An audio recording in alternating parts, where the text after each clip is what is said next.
folks. Hour number 3, Andy McCarthy will join us, the great Andy McCarthy, to talk about Eric Holder and to talk about the IRS scandal. But I just want to give you a story. You probably haven't heard about this. According to the Associated Press and according to the Daily Caller, in West Point, Mississippi, in a rural town there, an Iraqi war veteran suffered a life-threatening beating. He's now in a medically induced coma. You know why? Because he went into a Waffle House that he was warned, quote, wasn't safe for whites. Are you listening, Eric Holder? Not that you care. Wasn't safe for whites. So he and his friend went in there. They started picking on him, whatever.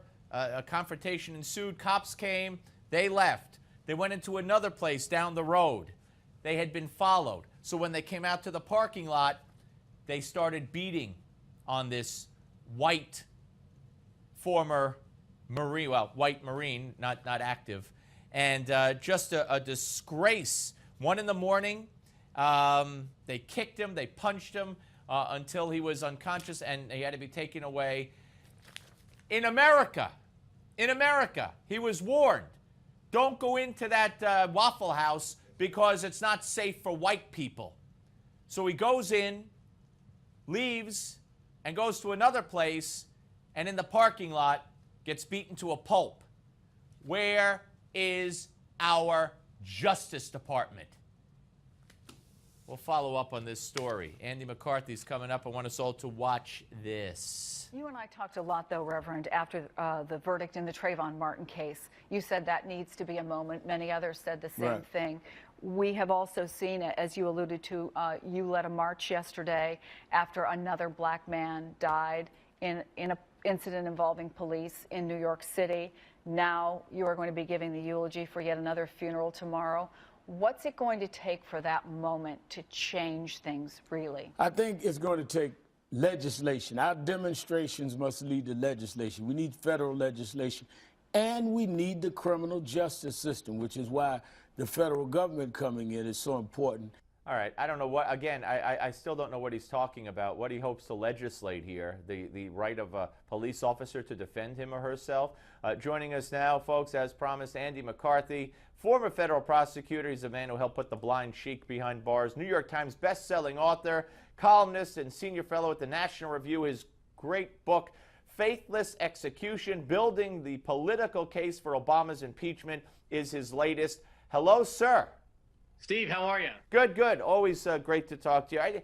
You have any idea what this man's talking about? Our demonstrations must lead to legislation. Legislate what? Well, yeah, that's exactly the problem. See, we already do have legislation. Murder is against the law. So in terms of excessive use of force and the like, voluntary manslaughter, involuntary manslaughter, we have statutes about that. And on the federal side, we have murder and other violent crime brought into the federal tent by means of what's known as the civil rights statutes, which invoke federal jurisdiction when you have a situation where somebody has acted either on the basis of racial bias, or if you're a police officer acting under the cover of law and they can prove beyond a reasonable doubt that you had an intention to deprive someone of a specific federal right, then you also have federal jurisdiction from that. But Al Sharpton doesn't want legislation in the normal sense. What he wants is something that guarantees an outcome. And the problem with this whole debate over Ferguson all along, Steve, has been that justice primarily is a process where we want to make sure that people who are brought into the justice system, whether they're crime victims or accused defendants in criminal cases, we want to make sure of transparency. We want to make sure they're treated with fairness. We want to make sure that whatever the verdict in a case is based solely on the evidence. That's what the justice system is. What Sharpton wants is basically a social justice system where he gets a guaranteed outcome regardless of what the facts are. And that's why he doesn't, I suspect That's why he doesn't want to articulate what kind of legislation he thinks he wants, because he'd have to try to explain that he wants a guaranteed outcome, which is in any case where there is a black either victim of crime or perpetrator of crime, he wants the black victim, I shouldn't say of crime, of a violent incident like this one, he wants the black victim case to be assured of there being a criminal conviction, regardless of whether the evidence proves out a criminal conviction. And when it's a black perpetrator, they essentially don't want a prosecution.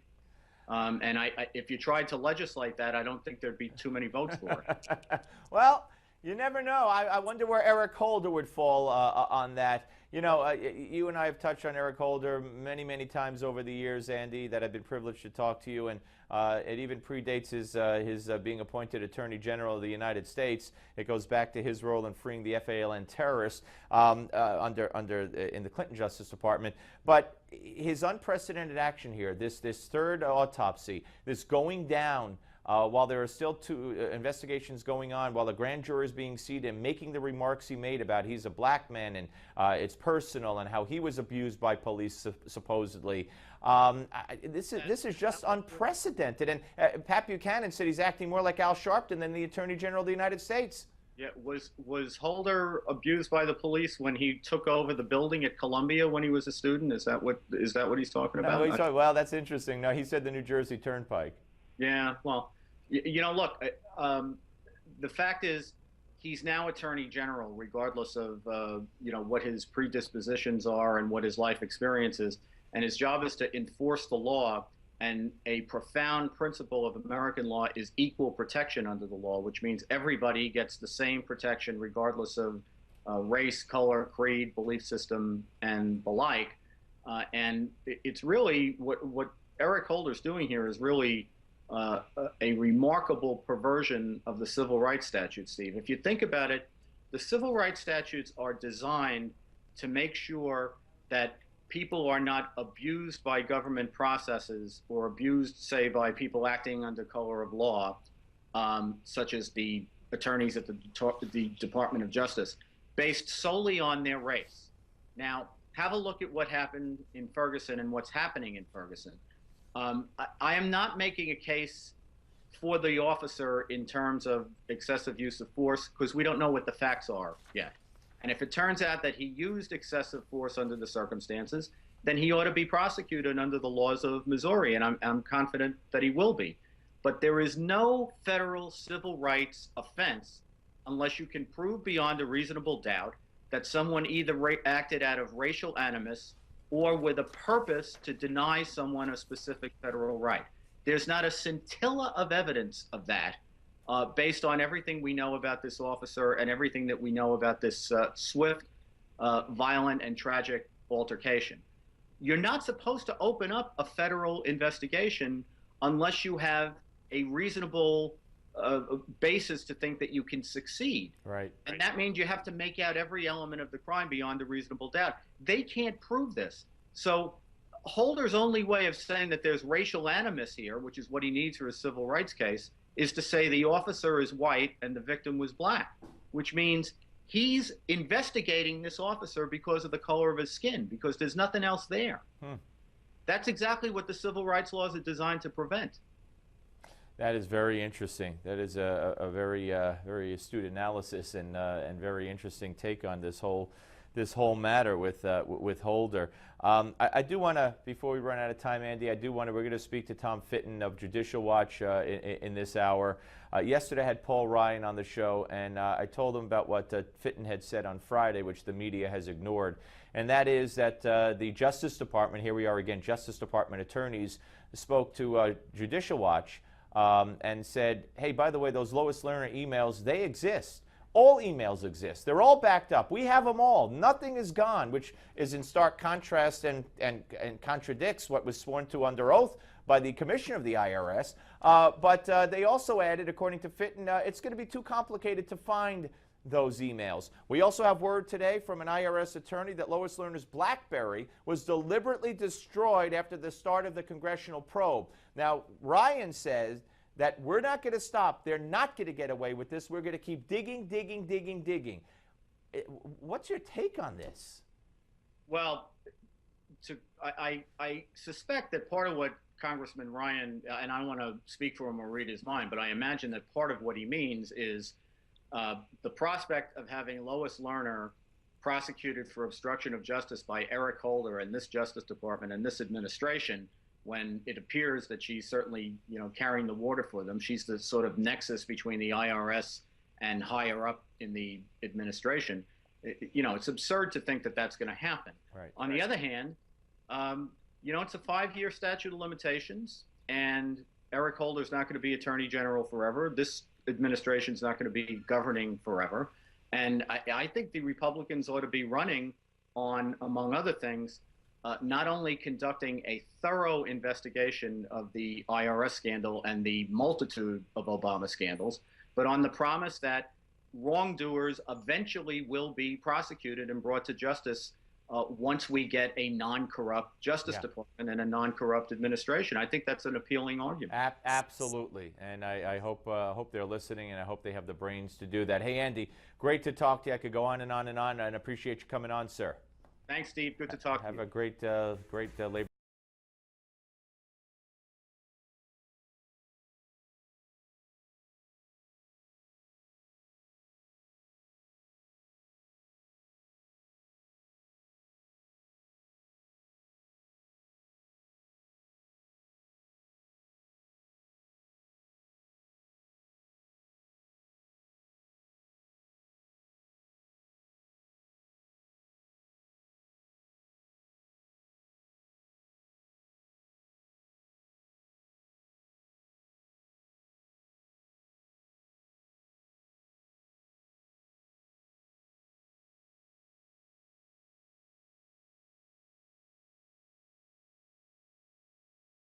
Which is what he needs for a civil rights case, is to say the officer is white and the victim was black, which means he's investigating this officer because of the color of his skin, because there's nothing else there.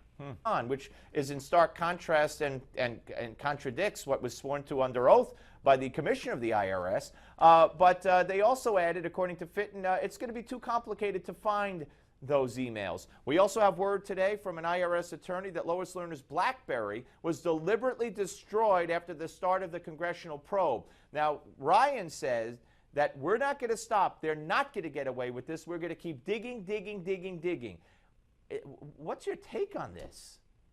Well, I suspect that part of what Congressman Ryan, and I want to speak for him or read his mind, but I imagine that part of what he means is the prospect of having Lois Lerner prosecuted for obstruction of justice by Eric Holder and this Justice Department and this administration, when it appears that she's certainly, carrying the water for them. She's the sort of nexus between the IRS and higher up in the administration. It's absurd to think that that's going to happen. Right. On the other hand, it's a 5-year statute of limitations, and Eric Holder's not going to be Attorney General forever. This administration's not going to be governing forever. And I think the Republicans ought to be running on, among other things,